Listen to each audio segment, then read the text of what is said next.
Good evening friends. आज की late night की खबरें कुछ इस प्रकार से हैं। पाकिस्तान की अपने कब्जे वाले कश्मीर पीओके में चुनौती बढ़ती जा रही है। पीओके में विरोध प्रदर्शनों की अगुवाई कर रही जॉइंट अवामी एक्शन कमेटी जैक अब पाकिस्तान की शहबाज शरीफ सरकार और असीम मुनीर के नेतृत्व वाली सेना से आर पार के मूड में है। कमेटी के नेता सरदार अमन खान ने मुजफ्फराबाद मार्च का ऐलान किया है, जो किसी कीमत पर नहीं रुकेगा। उन्होंने पाकिस्तानी सेना सरकार से साफ कर दिया कि कश्मीर पर अब उनका राज नहीं चलेगा। उन्होंने पीओके के लोगों के बीच हमारी ज़मीन हमारा राज का नारा दिया है। पीओके नेता अमन खान ने किसी भी कीमत पर विरोध प्रदर्शन जारी रखने का ऐलान किया है। उन्होंने कहा कि हम साथ चलेंगे, हम सब एक भी शख्स जिंदा बचा तो मुजफ्फराबाद पहुंचेगा। हमारा आंदोलन शुरू हो चुका है और हम ये साफ कर देना चाहते हैं कि हमारी ज़मीन पर अब हमारा ही राज होगा। पीओके के लोगों के राजधानी मुजफ्फराबाद की ओर मार्च के ऐलान ने इस्लामाबाद में खलबली मचा दी है। खान ने पाकिस्तान समर्थक राजनेताओं को चुनौती देते हुए कहा कि अगर आप अपनी बात से पक्के हैं तो वह मुजफ्फराबाद में रुके रहिएगा, हमारे आने पर कश्मीर हाउस मत भाग जाइए। अमन खान ने पाकिस्तान की सेना पर निहत्थे नागरिकों के खिलाफ बल प्रयोग करने का भी आरोप लगाया। उन्होंने कहा कि वो मासूमों का खून बहा रहे हैं और आम लोगों पर जाति कर रहे हैं। अवामी एक्शन कमेटी के नेता ने एलानिया तौर पर कहा कि पीओके में चल रही राजनीतिक व्यवस्था अब उनको कतई मंजूर नहीं है। अगर मौजूदा अधिकारी शासन जारी रखना चाहते हैं तो उन्हें लोगों के साथ नए समझौते करने होंगे। उन्होंने कहा कश्मीर में आपके लिए कोई जगह नहीं है, अगर आप यहाँ रहना चाहते हैं तो आपको हमारे साथ बराबरी वाले समझौते करने होंगे। पाकिस्तानी सेना की पीओके में की जा रही कार्रवाई का दुनिया के कई हिस्सों में विरोध हो रहा है। ब्रिटेन में बर्मिंघम में पाकिस्तान के वाणिज्य दूतावास के बाहर अपने जूते चप्पल रखकर ब्रिटिश कश्मीरियों ने प्रदर्शन किया। खासतौर से रावलाकोट में हत्याओं और हिंसा के खिलाफ ये विरोध दर्ज कराया गया। पाकिस्तान के सुरक्षा बलों पर रावलाकोट में कई लोगों की हत्या का आरोप लगा है।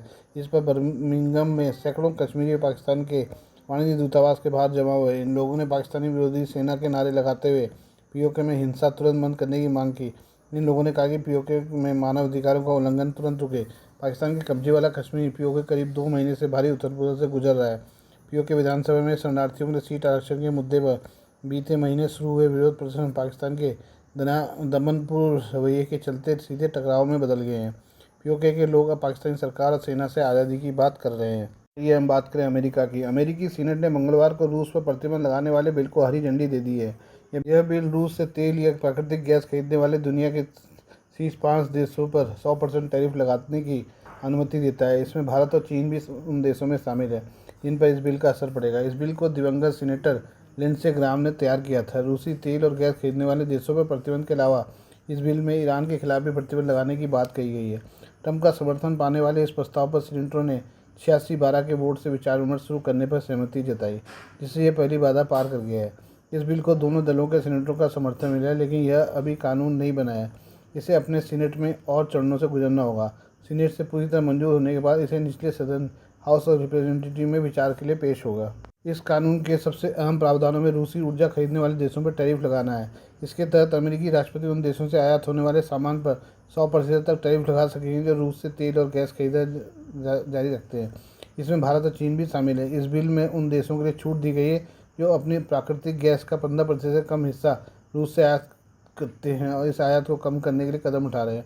ये यूरोपीय सहयोगियों को राहत देने की कोशिश है जो रूसी गैस पर निर्भर है। संशोधित बिल में ईरान के ऊर्जा और हथियारों के सेक्टर के लिए फंडिंग को रोकने के मकसद से मौजूदा प्रतिबंध लगाने के अधिकार को बढ़ाया गया है। इस कानून का मकसद रूस के ऊर्जा निर्यात को निशाना बनाकर यूक्रेन युद्ध रोकने के लिए पुतिन पर दबाव बढ़ाना है।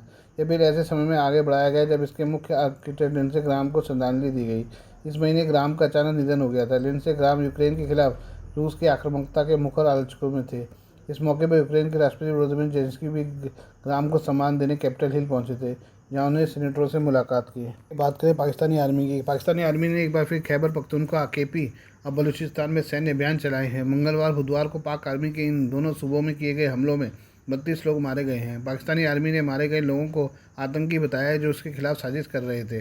पाकिस्तानी आर्मी लगातार इन सूबों में आतंकी गुटों पर हमले करने का दावा करती रही है।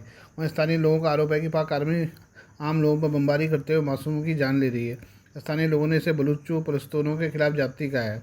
पाकिस्तानी सेना की media wing inter service public relation ISPR ने बुधवार को बयान जारी किया है। बयान में कहा गया कि सुरक्षा बलों ने भारत समर्थित फितना अल ख्वारिज और फितना अल हिंदुस्तान के नेटवर्क के खिलाफ दोनों प्रांतों में ऑपरेशन चलाए हैं। ऑपरेशन में 24 घंटों में खैबर पख्तूनख्वा और बलूचिस्तान में 32 आतंकियों को मारा गया है। पाकिस्तानी सेना ने दावा किया कि केपी और बलूचिस्तान में ऑपरेशन का मकसद विद्रोही गुटों और उनके मददगारों को खत्म करना था। 28 और 29 जुलाई को दोनों सूबों में खुफिया जानकारी के आधार पर टारगेटेड ऑपरेशन चलाए गए। पाक आर्मी ने बड़ी तादाद में हथियार, गोला बारूद और इम्प्रोवाइज एक्सप्लोसिव डिवाइस बरामद करने का दावा किया है।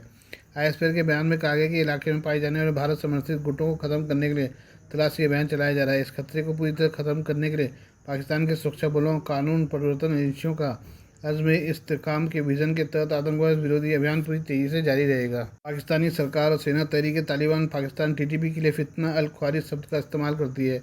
बलूचिस्तान में सक्रिय समूह को फितना अल हिंदुस्तान नाम दिया गया है। इसके जरिए पाकिस्तान ये बताने की कोशिश करता है कि उसकी ज़मीन पर स्थिरता फैलाने में सक्रिय गुटों को भारत से मदद मिल रही है। पाकिस्तान लंबे समय से भारत पर आरोप लगा रहा है कि पीओ बलूचिस्तान लगातार सुरक्षा चुनौतियों का सामना कर रहे हैं। दोनों सूबों में सुरक्षा बलों ने कई ऑपरेशन भी चलाए हैं। पाकिस्तानी दोनों सूबों की अस्थिरता को भारत और अफगानिस्तान से जोड़ती है। दूसरी ओर पाकिस्तानी सेना से लड़ रहे गुट इससे संसाधनों पर हक और ज़्यादा आज़ादी की मांग करते हैं। अलगाववादी गुटों का कहना है कि उनकी लड़ाई सभी संस्थाओं में पंजाबियों के वर्चस्व के खिलाफ है। ये बात करें ईरान की। ईरान को कथित तौर पर अपनी हवाई सुरक्षा मजबूत करने के लिए चीन से बड़ी मदद मिलने जा रही है। अमेरिका से तनाव के बीच ईरान को चीन में बने 400 तक shoulder fired air defence missile launcher की पहली खेप आने वाले दिनों में मिलने की उम्मीद है। इसमें एक दिलचस्प बात यह कि चीन से ईरान को एयर डिफेंस मिसाइलें पाकिस्तान के जरिए भेजी जा सकती हैं, जो अमेरिका ईरान युद्ध में प्रमुख मध्यस्थ है। पाकिस्तान को अमेरिका का करीबी देश माना जाता है, लेकिन रिपोर्ट में उसके ईरान को मदद करने की बात कही गई है। रॉयटर्स ने डील की जानकारी रखने वाले 3 सूत्रों के हवाले से दावा किया कि 60 से 70 मिलियन डॉलर की डील अमेरिका और इसराइल के साथ संघर्ष शुरू होने के बाद से ईरान की अपनी कम दूरी की हवाई सुरक्षा को मजबूत करने का सबसे अहम प्रयास है। इस अनुबंध में 300 से 400 man portable air defence system MANPADS की खरीद शामिल है। इसमें चीन में बनी QW-12 और FN-16 मिसाइलें हैं। यह डील हांगकांग स्थित कंपनी झोंगकिंग बाओशांग इंटरनेशनल इन्वेस्टमेंट के साथ होने का दावा किया गया है। यह कंपनी ईरानी पक्ष और चीनी आपूर्तिकर्ता के बीच मध्यस्थ के तौर पर काम कर रही थी। ईरान के विदेश मंत्रालय ने इस पर टिप्पणी नहीं की है, वहीं चीन के विदेश मंत्रालय ने रिपोर्ट को पूरी तरह निराधार कहा है। पाकिस्तान की सेना के जनसंपर्क विभाग ने इन खबरों को खारिज किया है। पाक सेना ने कहा कि चीन से ईरान को एयर डिफेंस हथियार सप्लाई करने में पाकिस्तान की भूमिका के बारे में लगाई जा रही अटकलें पूरी तरह मनगढ़ंत है। पाकिस्तानी विदेश मंत्रालय प्रवक्ता ने टिप्पणी के अनुरोध का जवाब नहीं दिया है। सूत्रों का कहना है कि चीन और ईरान डिलीवरी के लिए ज़मीनी रास्तों पर विचार कर रहे हैं। दोनों पक्षों के बीच बनी योजना के तहत शुरुआत में डिलीवरी पश्चिमी चीन के उरुमकी से हवाई मार्ग से होगी और फिर पाकिस्तान होते हुए ईरान तक पहुंच जाएगी। यह स्पष्ट नहीं किया गया कि आगे का ट्रांसफ़र हवाई मार्ग से होगा या सड़क मार्ग से होगा। सैन्य विशेषज्ञों का कहना है कि पोर्टेबल एयर डिफेंस सिस्टम महत्वपूर्ण है, क्योंकि उन्हें तेज़ी से अलग अलग जगहों पर तैनात किया जा सकता है। इनकी छोटी टीमें संचालित कर सकती है, बार बार आसानी से इनकी जगह बदली जा सकती है। इससे वे फिक्स्ड एयर डिफेंस बैटरी की तुलना में कम असुरक्षित होते हैं। इतनी ताकतवर है ये मिसाइलें। QW-12 और FN-16 कंधे से दागे जाने वाले infrared guided surface to air missile system है। इन्हें कम ऊंचाई पर उड़ने वाली एयरक्राफ्ट, हेलीकॉप्टर और ड्रोन से निपटने के लिए डिज़ाइन किया गया है। इनकी मोबिलिटी इन्हें मिलिट्री ठिकानों, एनर्जी इंफ्रास्ट्रक्चर और सेंसिटिव जगहों पर तैनाती की सुविधा देती है। डिफेंस एनालिस्ट QW-12 को नए QW वेरिएंट QW-18 और QW-19 की तुलना में कुछ कम काबिल मानते हैं।